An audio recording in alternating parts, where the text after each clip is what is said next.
So hello dear students, welcome to my channel Gateway for Engineers. In the today's class we will move further in the chapter shear force and bending moment. So अब हमने अच्छे से समझ लिया है कि क्या होता है सपोर्ट्स, क्या होता है जॉइंट्स, किस तरीके से रिएक्शंस निकाली जाती है, ये पूरा कॉन्सेप्ट हमें क्लियर है. And shear force and bending moment की जो बेसिक डेफिनेशंस थी वो भी हमने समझ लिया, उसके बारे में भी काफी डिस्कस कर लिया है. That shear force, bending moment, these are actually internal forces है और बॉडी में डेवलप हो रहे हैं. क्यों डेवलप हो रहे हैं? डिस्प्लेसमेंट को रजिस्ट करने के लिए डेवलप हो रहे हैं. Now what we are going to discuss now is relation between shear force, bending moment and load intensity. We are going to discuss relation between shear force, bending moment and load intensity.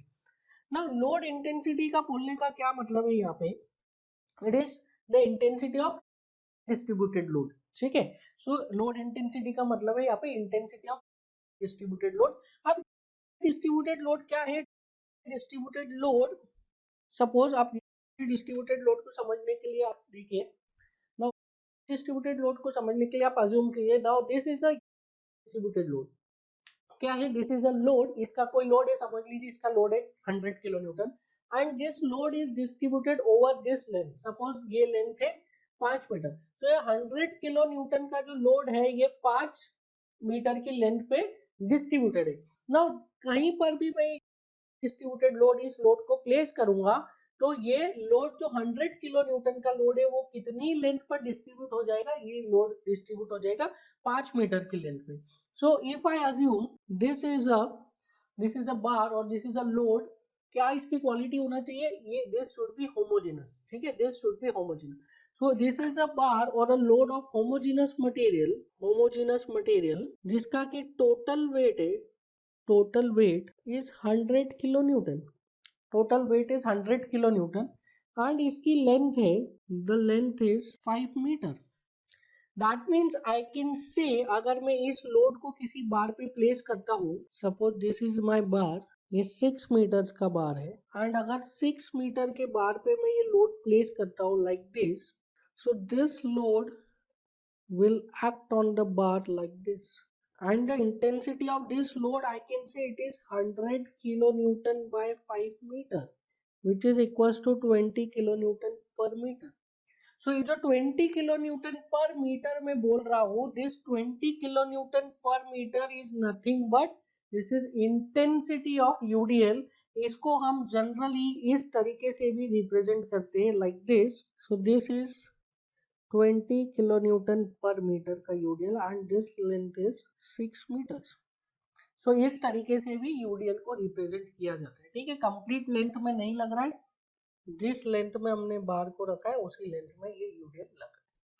So this is nothing but this is a uniformly distributed load. Now इसके बाद आता है next is uniformly varying load. थोड़ा सा हम uniformly varying load के बारे में समझ लेते हैं. सो दिस, अगर मैं इस होमोजेनस बार को यहाँ से ट्रायंगुलरली कट कर दूं लाइक दिस, इसको ट्रायंगुलरली कट कर दूं तो जो मुझे पोर्शन मिलेगा that is nothing but a uniformly varying load. So अगर इसको मैं ट्रायंगुलरली कट कर दूं तो ये जो मुझे इस टाइप का हमारा वेट मिला है, this is nothing but uniformly varying load. इसका टोटल लोड कितना हो जाएगा? Total load is now equals to what?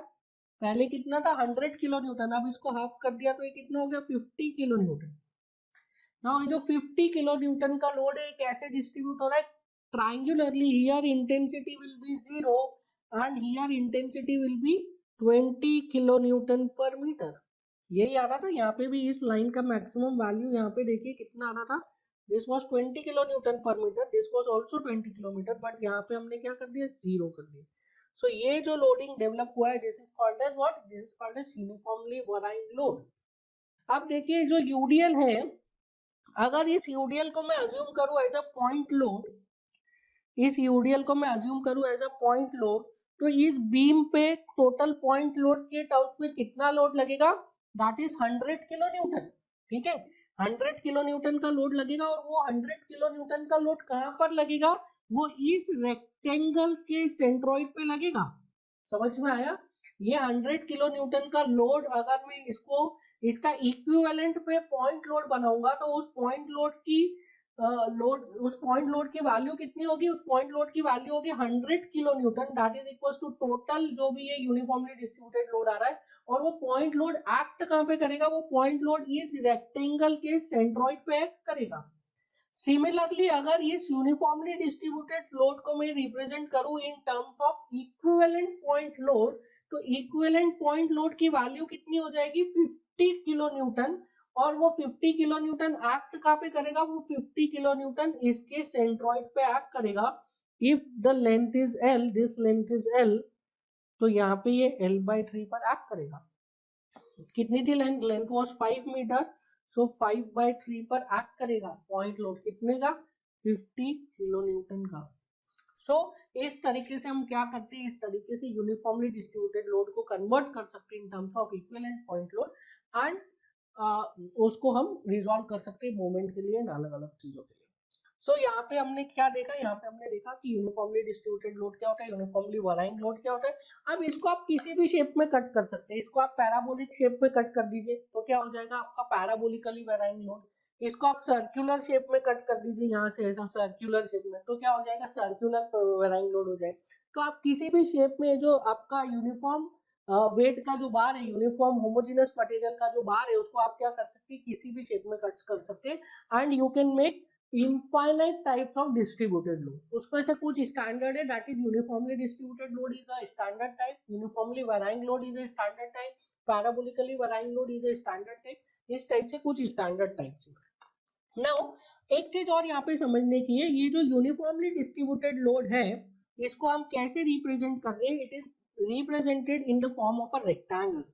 ठीक है, यूनिफॉर्मली डिस्ट्रीब्यूटेड लोड को हम रिप्रेजेंट कर रहे हैं in the form of a rectangle. तो इसका हम डिग्री क्या बोलते हैं? This degree is, it's degree is called to be zero. क्यों डिग्री जीरो बोलते हैं? अगर मैं इसको एक एक्सिस पे डिनोट करूं, सपोज दिस इज एक्सिस, तो ये जो लाइन रिप्रेजेंट कर रही है इस line, suppose this is y, this is x, तो इस लाइन की इक्वेशन में क्या बोला? y is equal to c।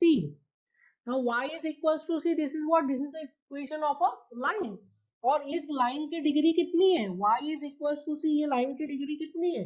Zero. तो आप इसको मैं ऐसा भी लिख सकता हूँ, y is equals to x की पावर 0 इंटू सी। सो यहाँ पे डिग्री कितनी हो गई इस इक्वेशन की? इस इक्वेशन की डिग्री हो गई 0 degree. That is why UDL को क्या बोलते हैं? It is a load, it is a distributed load of degree 0। Similarly अगर मैं ट्रायंगुलर लोडिंग की बात करूं तो triangular loading is somewhat like this. और इस ट्रायंगुलर लोडिंग को अगर मैं रिप्रेजेंट करूं ऑन द एक्सिस, अगर इस ट्रायंगुलर लोड को मैं एक्सिस पे रिप्रेजेंट करूंगा तो ये जो लाइन बन के आ रही है, this line is equal to y is equal to mx, y is equal to mx। तो ये ट्रायंगुलर लोडिंग के लिए इसकी डिग्री क्या बोलेंगे? इस लाइन की degree will be equal to 1। So uniformly distributed load की डिग्री कितनी हो गई? 0। एंड ट्रायंगुलर लोडिंग की डिग्री कितनी हो गई? 1। कैसे डिसाइड किया? उसको एक्सिस पे डाल दीजिए, एक्सिस पे डालेंगे तो स्ट्रेट लाइन मिलेगा, स्ट्रेट लाइन की डिग्री 1, हॉरिजॉन्टल लाइन की डिग्री 0। अब पैराबोलिक है तो पैराबोलिक की कितनी हो जाएगी? 2 हो जाएगी डिग्री। क्यूबिक पैराबोलिक लोडिंग है तो उसकी डिग्री कितनी हो जाएगी? 3 हो जाएगी। इस तरीके से infinite number of distributed load हो सकते हैं अलग अलग उनकी इक्वेशंस के। So now we will move on to our core topic, that is relation between shear force, bending moment and load intensity. अब लोड इंटेंसिटी क्या होता है वो हमने समझ लिया, शियर फोर्स, बेंडिंग मोमेंट हम ऑलरेडी समझ चुके। Now, for understanding the relation between shear force, bending moment and load intensity, मैं क्या कर रहा हूँ? मैं एक स्ट्रक्चर, एक बार को कंसिडर कर रहा हूँ and this bar is subjected to a uniformly distributed load. So I am considering a bar. So this is a bar and this bar is subjected to uniformly distributed load like this. ठीक है? Now this bar is supported, कुछ ना कुछ support पे नहीं है बार ये। So I assume कि this bar is like simply supported। ठीक है? So एक simply supported bar ले लिया which is subjected to a UDL of intensity W kilonewton per meter। Now on this bar what I am going to consider is, I am going to consider two sections. This is section 1-1 and this is section 2-2. Now these two sections, section 1-1 and section 2-2, these two sections are very very very close to each other, इनके बीच का distance है dx and dx is very small, dx and dx is very small. ठीक है, तो ये जो दोनों सेक्शंस मैंने लिए, these two sections are very very close to each other, that is why this dx is very very very small. now इन दोनों sections के बीच में ये जो पार्ट आ रहा है, दिस पार्ट, अगर इस पार्ट का मैं फ्री बॉडी डायग्राम बनाऊं तो इस पार्ट का मैं फ्री बॉडी डायग्राम बनाता हूं लाइक दिस। सो ये this free body diagram is between two section, that is this is section 1 and this is section 2 तो हमें पता है प्रोसीजर फ्री बॉडी डायग्राम बनाने का। सबसे पहले हम मेंबर को बनाते हैं, उसके बाद क्या करते हैं, एक्सटर्नल लोड लगाते हैं, दैट इज क्या लग रहा है external load, this is W kilo newton पर metre.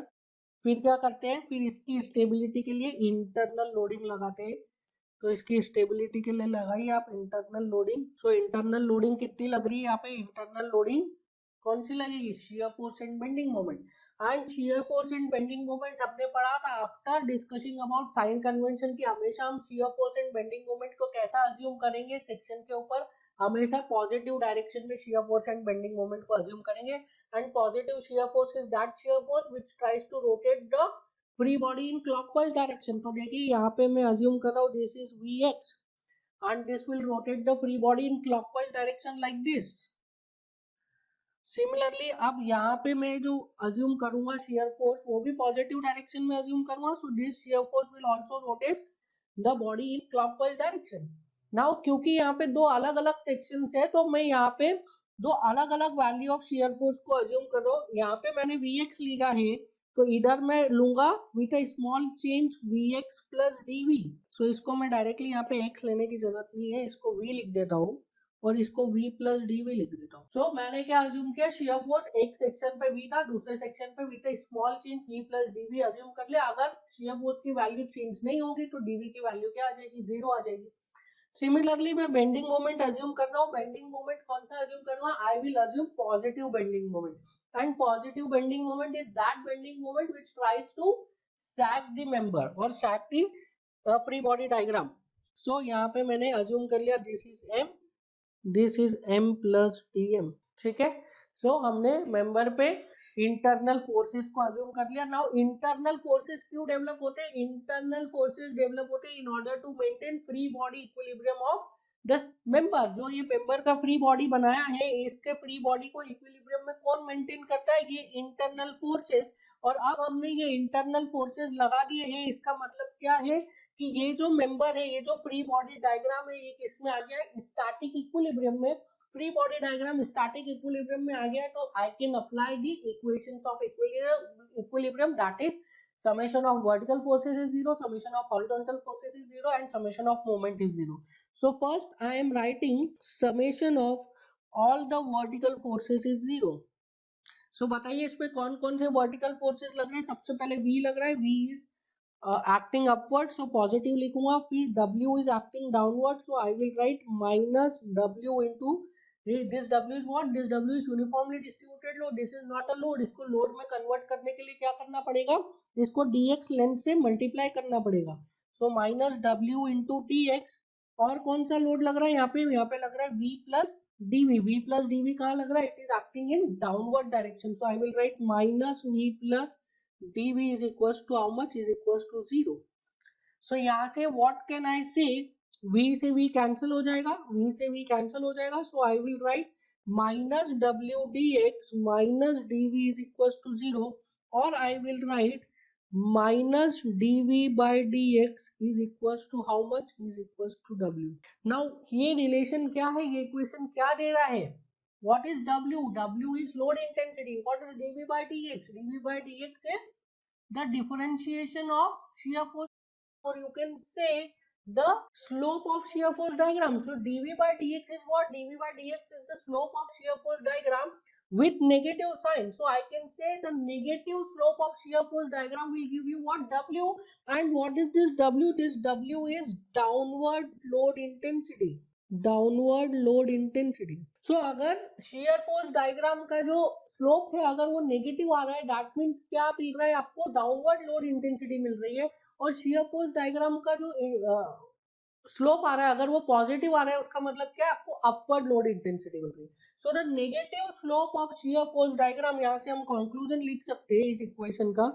The negative slope of shear force diagram at any section is equivalent to the intensity of distributed load at that section in downward direction. So negative slope of shear force diagram क्या दे रहा है आपको? Negative slope of shear force diagram at any section is giving you the intensity of load in downward direction. Intensity दे रहा है load की कहाँ पे? downward direction.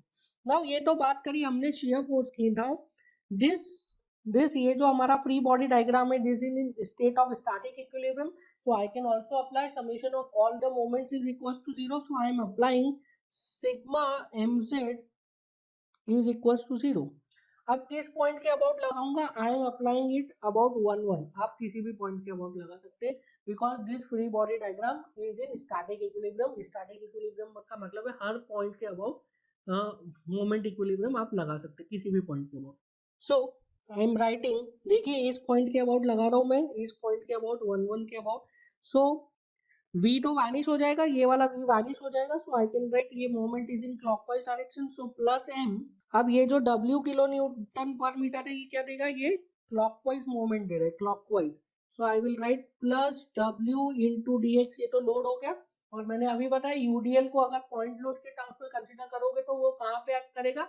Half the length, that is the centroid of rectangle. So it is equals to dx by 2. इसके बाद क्या लग रहा है? इसके बाद लग रहा है this m plus dm is in anti clockwise direction. So I will write minus m plus dm. So minus m plus dm. Now last कौन सा लोड लग रहा है? v plus dv. ये कैसा लग रहा है? v plus dv is acting in clockwise direction. v plus dv is clockwise direction.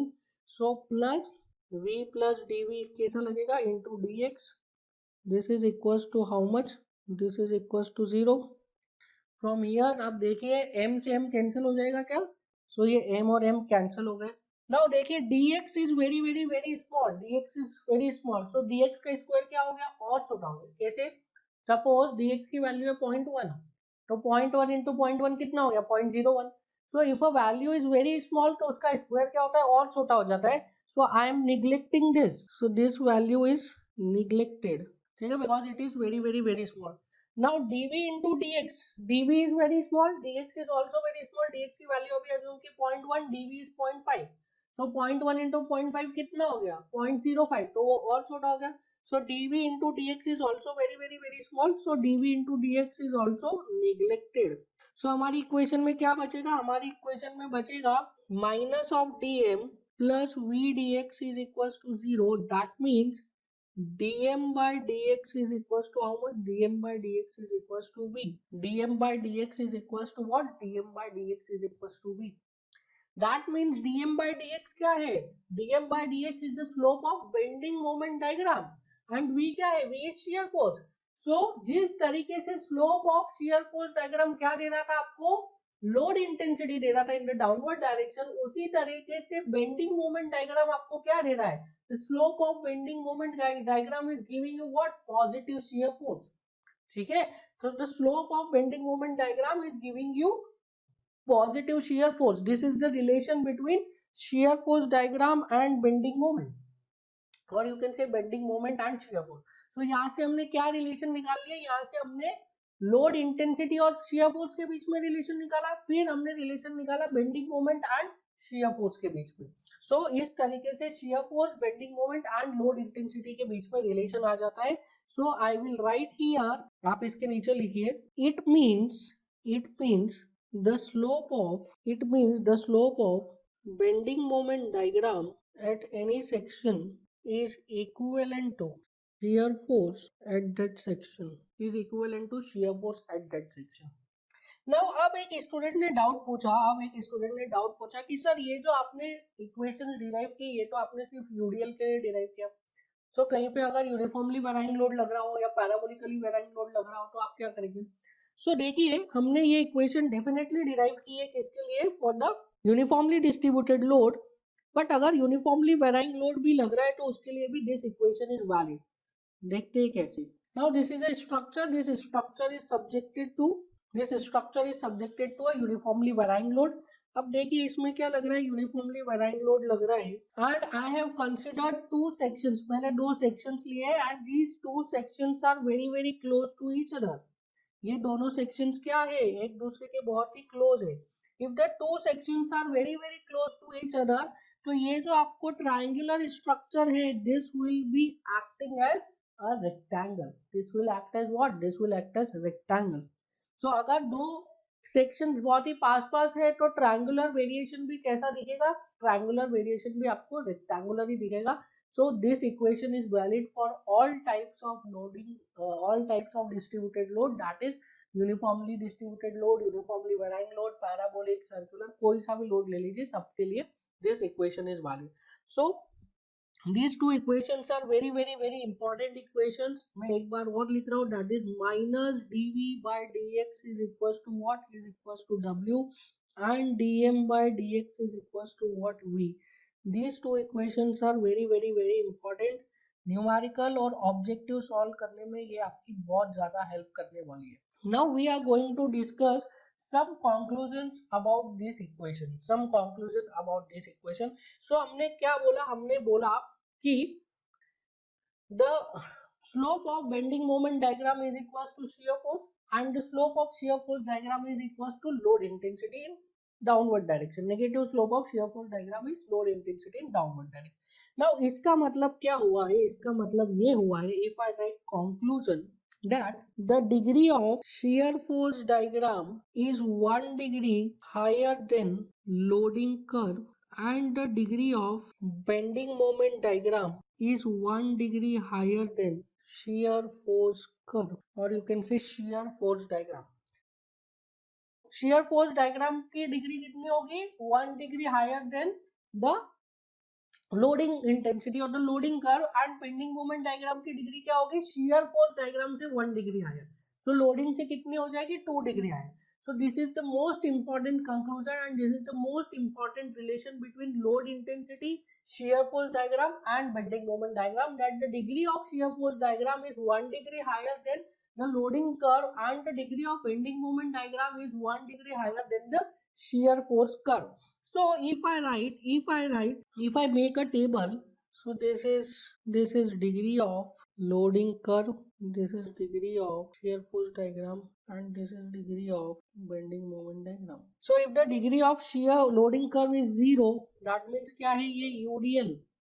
So उसके लिए shear force diagram की डिग्री कितनी हो जाएगी, 1, that is triangular, and bending moment diagram की डिग्री कितनी हो जाएगी, 2, that is parabolic. So if the loading curve loading is UDL, uniformly distributed load है, तो उसके लिए shear force diagram कैसा होगा, ये shear force diagram will be triangular and bending moment diagram कैसा होगा, bending moment diagram will be parabolic. या तो बीम का वो पार्ट जहां पे कि यूनिफॉर्मली डिस्ट्रीब्यूटेड लोड एक्ट हो रहा है, उस पार्ट के लिए शियर फोर्स डायग्राम की डिग्री कितनी होगी, 1, एंड उस पार्ट के लिए बेंडिंग मोमेंट डायग्राम की डिग्री कितनी होगी, 2। दैट मींस अगर आपके स्ट्रक्चर में, अगर आपके बीम में कोई ऐसा पार्ट है जहाँ पे कि यूनिफॉर्मली डिस्ट्रीब्यूटेड लोड लग रहा है, वहां उस पार्ट के लिए shear force diagram will be triangular and उस पार्ट के लिए bending moment diagram will B parabolic. Similarly, if the degree of loading curve is 1, that is triangular, तो उसके लिए shear force diagram की डिग्री कितनी हो जाएगी, 2 degree, that is parabolic, and bending moment diagram की कितनी डिग्री हो जाएगी, 3 degree, that is cubic parabola. So अगर किसी loading diagram का डिग्री है 1, triangular है, तो उसके लिए क्या हो जाएगा, shear force diagram का डिग्री 2 हो जाएगा, that is parabolic, and bending moment diagram का डिग्री कितना हो जाएगा, 3, दैट इज क्यूबिक पैराबोला. सो अगर यूनिफॉर्मली वराइंग लोड लग रहा है, यूनिफॉर्मली वराइंग लोड ट्रायंगुलर, तो उसके लिए शियर फोर्स डायग्राम कैसा हो जाएगा, पैराबोलिक, और बेंडिंग मोमेंट डायग्राम कैसा हो जाएगा, bending moment diagram will B cubic parabolic. Similarly अगर 2 डिग्री लोडिंग है, दैट इज पैराबोलिक लोडिंग है, if the loading is parabolic, तो उसके लिए शियर फोर्स का डिग्री कितना हो जाएगा, 3 degree, that is cubic parabola, and bending moment का डिग्री कितना हो जाएगा, 4 डिग्री. ऐसा जरूरी नहीं कि पूरी की पूरी बीम में ही पैराबोलिक लोड लगे, अगर बीम के किसी पार्ट में भी पैराबोलिक लोड लग रहा है, तो उस पार्ट के लिए जो आपका शियर फोर्स डायग्राम आएगा, उस पार्ट के लिए shear force diagram will B cubic parabola, and bending moment diagram का जो कर्व आएगा उसका डिग्री कितना होगा, 4. So can I right in conclusion, if the degree of loading curve is n, then degree of shear force curve is n plus 1 and the degree of bending moment curve is n plus 2. ठीक है. So shear force का curve n है तो sorry loading का curve n है तो shear force का n plus 1 आ जाएगा, बेंडिंग मोमेंट का क्या हो जाएगा n plus 2. Now there is a special case in this, special case. Now special case is point load or you can say concentrated load. Point load or you can say concentrated load. Now this ये आपको किसी भी book में नहीं मिलेगा. This is expanded conclusion. So this is not written anywhere in the book. This is some extended conclusion. So अगर point load है तो point load की degree is not defined. So in this case degree of load is not defined. Degree of load is not defined. So the special case is point load or concentrated load. In this degree of load is not defined. So degree of shear force diagram will be equals to how much? Will be equals to 0. That means shear force diagram कैसा बनेगा? Rectangular. So for this shear force diagram will be rectangular and degree of bending moment diagram will be 1, that is triangular. So if there is a point load, you can say concentrated load, तो उसका degree of loading is not defined. Point का degree of loading define नहीं कर सकते, तो उसके लिए जो shear force diagram का कर्व कितना हो जाएगा? shear force diagram का कर्व हो जाएगा 0 degree and bending moment diagram का कर्व कितना हो जाएगा? bending moment diagram का कर्व हो जाएगा 1 degree. That means shear force diagram will be rectangular and bending moment diagram will be triangular. ठीक है, तो आप ध्यान रखेंगे जहां पे भी स्ट्रक्चर में पॉइंट लोड आएगा तो पॉइंट लोड की corresponding shear force diagram will be rectangular and bending moment diagram will be triangular. बाकी के लिए तो आपके पास है, if the degree of loading is n then the degree of shear force diagram is n plus 1 and the degree of bending moment diagram is n plus 2. Now there is some more conclusion. आप एक और conclusion देखिए. So conclusion number 2 please right in this. पहले समझ लीजिए, इसको पहले समझ लीजिए. Now we are considering two sections A and B. Now I am considering two sections A and B. Suppose this is the a loaded structure. इसमें कुछ loading लग रही होगी and I have considered two sections. This is section A. This is section B. And section A पर कितना moment लगेगा? Section A पर moment I have assumed MA. Section B पर moment I have assumed MB. So the moment at section A is MA and the moment at section B is MB. So for this can I write dm by dx is how much? dm by dx is v. So क्या मैं इसको ऐसा लिख सकता हूँ that dm is equals to v dx. dm is equals to v dx. Now I am integrating both sides from a to b. So can I write integration of dm from a to b is equals to integration of v dx from a to b.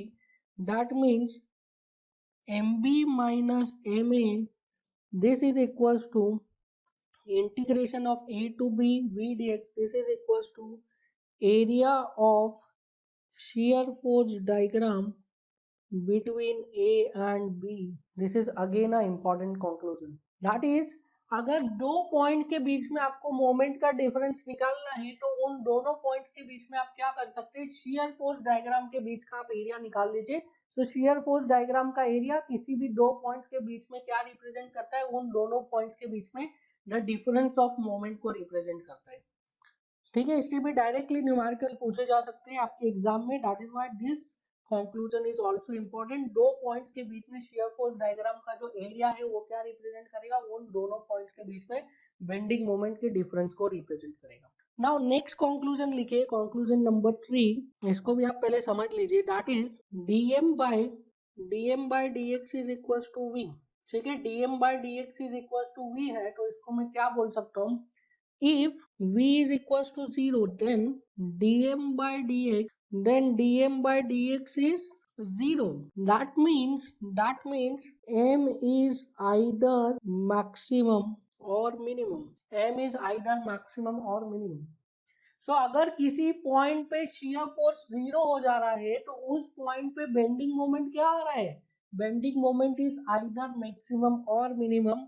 But इसके साथ there is a star mark. देखिए मैं एक structure ले रहा हूँ. Mathematically this equation is correct कि अगर किसी पॉइंट पे बेंडिंग मोमेंट किसी पॉइंट पे शियर फोर्स जीरो हो जा रहा है तो उस पॉइंट पे बेंडिंग मोमेंट या तो मैक्सिमम मिलना चाहिए या तो मिनिमम मिलना चाहिए. Mathematically this equation is correct, but there is a star mark in this. आप देखिए नाउ ये जो स्टार मार्क है, आप स्टार मार्क का मतलब समझिए दैट कि जिस पॉइंट पे शियर फोर्स जीरो है उस पॉइंट पे bending moment will be maximum.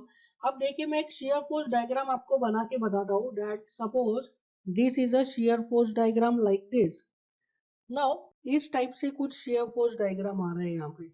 The shear force diagram is somewhat like this. So यहाँ पे क्या हो रहा है, shear force की वैल्यू जीरो कितने सेक्शंस पे हो रही है, दिस इज सेक्शन नंबर 1 यहाँ पे जीरो हो रही है, दिस इज सेक्शन नंबर 2 यहाँ पे जीरो हो रही है, दिस इज सेक्शन नंबर 3 यहाँ पे जीरो हो रही है, दिस इज सेक्शन नंबर 4 यहाँ पे. So these are the 4 section जिसपे शियर फोर्स की वैल्यू जीरो हो रही है. सो यहाँ पर इन चारों सेक्शंस पर क्या हो रहा है, इन चारों सेक्शंस पर शियर फोर्स की वैल्यू जीरो हो रही है.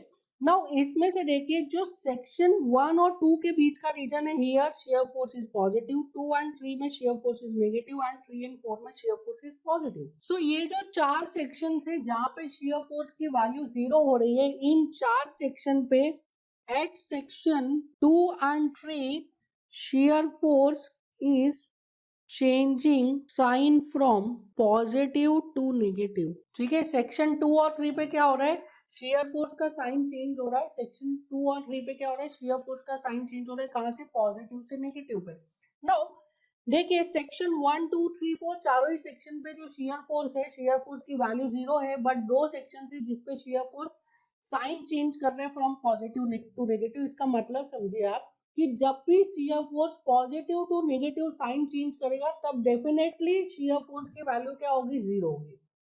जब भी shear force positive to negative sign change करेगा या negative to positive sign change करेगा तब डेफिनेटली शियर फोर्स की वैल्यू क्या होगी, जीरो होगी. बट जब भी शियर फोर्स की वैल्यू जीरो होगी तब हम ऐसा नहीं बोल सकते कि shear force positive to negative sign change करेगा. समझ में आ रहा है, जब भी shear force positive to negative sign change करेगा वहां पे हम बोलेंगे क्या, शियर फोर्स की वैल्यू डेफिनेटली जीरो होगी. बट जब भी शियर फोर्स की वैल्यू जीरो होगी तब हम ये बोल नहीं सकते कि वहां पे shear force positive to negative sign change करेगा. देखिए यहाँ पे देखिए आप at point two shear force negative to positive जा रहा है, दैट मीन्स यहाँ पे डेफिनेटली शियर फोर्स जीरो को टच करेगा. बट पॉइंट 1 पे शियर फोर्स जीरो है बट वो positive to negative sign change नहीं कर. तो जब भी शियर फोर्स पॉजिटिव से नेगेटिव में जाएगा या नेगेटिव से पॉजिटिव में जाएगा, मतलब शियर फोर्स अगर साइन चेंज करेगा तो हम क्या बोलेंगे कि शियर फोर्स की डेफिनेटली वैल्यू जीरो होगी उस सेक्शन पे. पर अगर किसी सेक्शन पे शियर फोर्स की वैल्यू जीरो है that means it is not compulsory कि वहां पे शियर फोर्स साइन चेंज कर रहे हैं. तो यहाँ पे ये सब चीज डिस्कस करने का मतलब क्या है, ये चीज डिस्कस करने का मतलब ये है कि जो हमने एक मैथमेटिकल एक्सप्रेशन डेराइव किया है, मैथमेटिक्स के थ्रू हमने ये बताया है कि जिस भी सेक्शन पे शियर फोर्स की वैल्यू जीरो होती है वहां पे बेंडिंग मोमेंट मैक्सिमम होता है. This is not valid for all the sections. तो जब भी शियर फोर्स अपनी साइन चेंज करेगा किसी सेक्शन के अबाउट, अगर किसी सेक्शन के अबाउट शियर फोर्स अपना साइन चेंज कर रहा है तो डेफिनेटली वहां पे वो जीरो को टच करेगा और डेफिनेटली वहां पे बेंडिंग मोमेंट की वैल्यू मैक्सिमम या मिनिमम होगी. पर अगर किसी सेक्शन पे शियर फोर्स की वैल्यू जीरो है, मतलब वो साइन चेंज नहीं कर रहा है, तो उस सेक्शन पे हम कंफर्म नहीं बता सकते कि वहां पे बेंडिंग मोमेंट की वैल्यू मैक्सिमम या मिनिमम होगी. Such as in the case of cantilever beam, cantilever beam का जो फ्री एंड है वहां पे क्या होता है, शियर फोर्स की वैल्यू इज जीरो बट वहां पे bending moment is not maximum. ठीक है, या नॉट मिनिमम. सो मैं क्या बोलना चाह रहा हूँ, मैं ये बोलना चाह रहा हूँ अगर किसी सेक्शन पे शियर फोर्स अपना साइन चेंज कर रहा है तो डेफिनेटली वहां पे शियर फोर्स की वैल्यू जीरो होगी. अगर किसी सेक्शन पे शियर फोर्स की वैल्यू जीरो है तो हम ये नहीं बोल सकते कि वो साइन चेंज कर रहा है या नहीं कर रहा है. ठीक है, अब bending moment and shear force maximum, sorry shear force and maximum bending moment की बात करते हैं. अगर किसी सेक्शन पे शियर फोर्स अपना साइन चेंज कर रहा है तो डेफिनेटली उस सेक्शन पे बेंडिंग मोमेंट की वैल्यू क्या होगी, मैक्सिमम या मिनिमम होगी. बट अगर किसी सेक्शन पे शियर फोर्स की वैल्यू जीरो है तो हम ये बोल नहीं सकते कि वहां पे बेंडिंग मोमेंट की वैल्यू मैक्सिमम होगी या नहीं होगी, वो हमको एनालाइज करना पड़ेगा. So the conclusion is at point where shear force changes its sign, then bending moment will be maximum or minimum at that point in that region. So जहाँ पे shear force sign change करेगा negative to positive या positive to negative, उस section पे क्या होगा, bending moment will be maximum और minimum. अगर कहीं पे shear force जीरो है तो वहां पे मैक्सिमम हो भी सकता है, बेंडिंग मोमेंट नहीं भी हो सकता है, वो हम डेफिनेटली नहीं बोल सकते. So this statement is the most correct statement. Now next conclusion देखिए, conclusion number 4. At point where bending moment changes its sign, then curvature will also change its sign. At a point where bending moment changes its sign, at that point curvature will also change its sign. ये तो हम पढ़ ही चुके हैं. Bending moment positive है तो क्या हो रहा है, बीम में सैगिंग आ रहा है. जहाँ पे बेंडिंग मोमेंट नेगेटिव, वहां पे बीम में क्या आ रहा है, हॉगिंग आ रहा है. तो जहाँ पे भी बेंडिंग मोमेंट पॉजिटिव से नेगेटिव होगा, वहां पे कर्वेचर क्या होगा, सैगिंग से हॉगिंग हो जाएगा. या जहाँ पे बेंडिंग मोमेंट नेगेटिव से पॉजिटिव होगा, वहां पे कर्वेचर हॉगिंग से सैगिंग हो जाएगा. तो जिस पॉइंट पे बेंडिंग मोमेंट अपना साइन चेंज करेगा, उसी पॉइंट पे जो बीम का डिफ्लेक्टेड शेप है या डिफॉर्म शेप है, उसमें क्या होगा, उसका कर्वेचर भी चेंज होगा. Now the point where bending moment changes its sign is called as point of contraflexure, and the point where curvature changes its sign is called as point of inflection. Now both the points are same points, point of contraflexure and point of inflection same points है, but point of contraflexure को हम कहाँ पे represent करते हैं, bending moment diagram में, and point of inflection को हम कहाँ पे रिप्रेजेंट करते हैं, पॉइंट ऑफ इन्फ्लेक्शन को रिप्रेजेंट करते हैं हम in the deflected shape. So deflected shape में जहाँ पे आपका कर्व सैगिंग से हॉगिंग है, हॉगिंग से सैगिंग कर्वेचर चेंज करेगा, उस पॉइंट को हम क्या बोलेंगे, पॉइंट ऑफ इन्फ्लेक्शन बोलेंगे. और जो बेंडिंग मोमेंट, जहाँ पे बेंडिंग मोमेंट डायग्राम में साइन चेंज करेगा पॉजिटिव टू नेगेटिव या नेगेटिव टू पॉजिटिव, उसको हम बोलेंगे पॉइंट ऑफ कॉन्ट्राफ्लेक्शन. दोनों पॉइंट सेम है, बस दोनों के नाम अलग अलग है. नॉमेनक्लेचर आपको थोड़ा सा ध्यान रखना है. नाउ अब देखिए, ये जो हमने पढ़ा है, इसका मतलब क्या है, इसका मीनिंग क्या है, इसका फिजिकल सिग्निफिकेंस क्या है, हम एक एग्जांपल से देखिए, एक न्यूमेरिकल करते हैं. देखिए, now this is a simply supported beam and इस पे ये लग रहा है uniformly varying load. This is uniformly varying load and इसका intensity is varying from 0 to W kilonewton per meter. Now for this simply supported beam आपको बनाना है क्या, shear force diagram बनाना है. Now हमें पता है this loading curve, इसका degree कितना है, loading curve का degree is 1. Now shear force का डिग्री कितना आएगा, 2. shear force का डिग्री 2 आएगा. So मतलब पैराबोलिक आएगा shear force. तो पैराबोलिक shear force आपको बनाने की there are two options like this. One is like this and second is like this. So this is option 1, this is option 2. Now आप बताइए option 1 and option 2 में से which is correct. option 1 correct है या option 2 correct है, option 1 and 2 में से which one is correct. देखिए, ये क्वेश्चन को हम इजीली सॉल्व कर सकते हैं. ये क्वेश्चन अदरवाइज अगर आप प्रोसीजर से सॉल्व करेंगे तो बहुत ही डिफिकल्ट हो जाएगा. अदरवाइज आप इसको बहुत ही इजीली सॉल्व कर सकते हैं by equation that is dv by dx, or you will say minus dv by dx is equals to what, w. इस इक्वेशन से ये न्यूमेरिकल बहुत ही इजीली सॉल्व हो जाता है. dv by dx is equals to w. That means the slope of shear force diagram will represent what, will represent the load intensity in downward direction. Negative slope of shear force diagram will represent load intensity in downward direction. अब इसमें देखिए, point A पे shear, point A पे load intensity कितनी है, point A पे load intensity कितनी है, पॉइंट ए पे the load intensity is 0. Point A पे लोड इंटेंसिटी 0 है. पॉइंट बी पे लोड इंटेंसिटी कितनी है, मैक्सिमम. पॉइंट बी पे लोड इंटेंसिटी मैक्सिमम है. तो वो शियर फोर्स सही शियर फोर्स होगा जिसमें कि पॉइंट ए पे स्लोप क्या आ रहा होगा, 0, और पॉइंट बी पे स्लोप क्या आ रहा होगा, मैक्सिमम. सो यहाँ पे देखिए, क्या सेकंड वाले में पॉइंट ए पे स्लोप 0 आ रहा है, नहीं, सेकंड वाले में ये स्लोप आ रहा है पॉइंट ए पे. सो सेकंड वाले में पॉइंट ए पर slope is not 0. Point B पर देखिए, सेकंड ऑप्शन में पॉइंट बी पे स्लोप 0 आ रहा है, पॉइंट बी पर स्लोप 0 आ रहा है.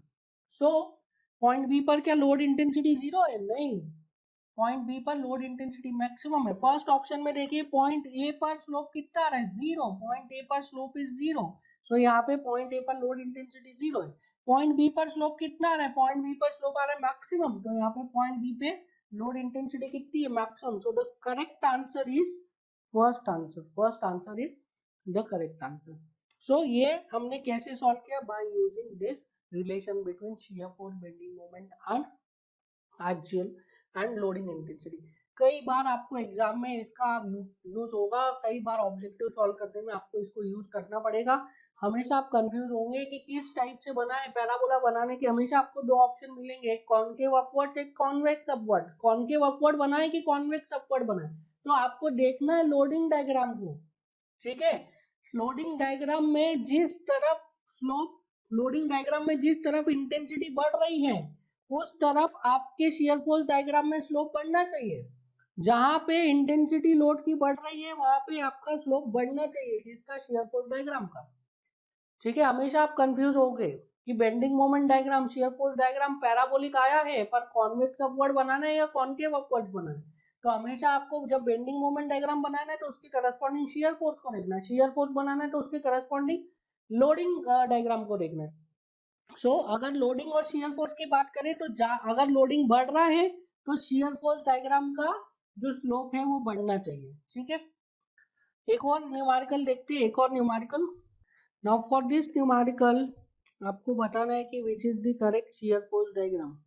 अगेन आई एम सेइंग कि हम क्या कर रहे हैं, ओनली क्वालिटेटिव एनालिसिस कर रहे हैं, क्वांटिटेटिव एनालिसिस नहीं कर रहे हैं, मतलब वैल्यूज को नहीं देख रहे हैं, सिर्फ शेप को देख रहे हैं। सो this is option 1, this is option 2। आप बताइए which one is correct, first correct है या सेकंड करेक्ट है। कर लिया एनालिसिस, आगे आंसर कौन सा करेक्ट है, फर्स्ट और सेकंड।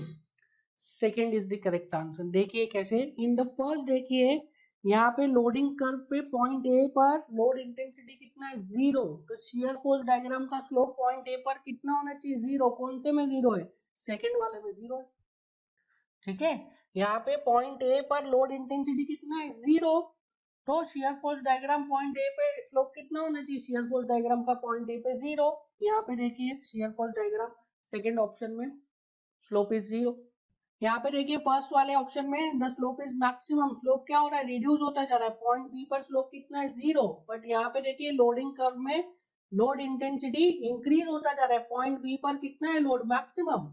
सो शियर फोर्स डायग्राम का स्लोप पॉइंट बी पर क्या होना चाहिए, मैक्सिमम। वो कौन से ऑप्शन में दिख रहा है आपको, ऑप्शन 2 में दिख रहा है। ऑप्शन 2 में देखिए शियर ए पॉइंट पे शियर फोर्स का स्लोप कितना है, मिनिमम 0, और धीरे धीरे स्लोप बढ़ता जा रहा है, पॉइंट बी पर स्लोप कितना हो गया, मैक्सिमम।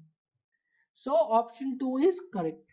इस तरीके से आप डिसाइड कर सकते हैं बेंडिंग शियर फोर्स डायग्राम को देख के कि बेंडिंग मोमेंट में जो पैराबोलिक कर्व आ रहा है उसमें कॉन्वेक्स अपवर्ड आएगा कि कॉन्वेक्स डाउनवर्ड आएगा। सिमिलरली अगर आपका लोडिंग का डिग्री 1 है तो शियर फोर्स का डिग्री 2 होगा, शियर फोर्स का डिग्री 2 होगा, तो उसमें आप एनालाइज कर सकते हैं, आप बता सकते हैं कि डिग्री कॉन्वेक्स अपवर्ड आएगा या कॉन्केव अपवर्ड आएगा। सो इस तरीके से हम जो रिलेशन है that is shear force, bending moment and loading intensity, इसको यूज करके आगे भी हम कई सारे न्यूमेरिकल्स में इसको यूज करेंगे। So this is it for the today's class, will meet in the next class. Thank you.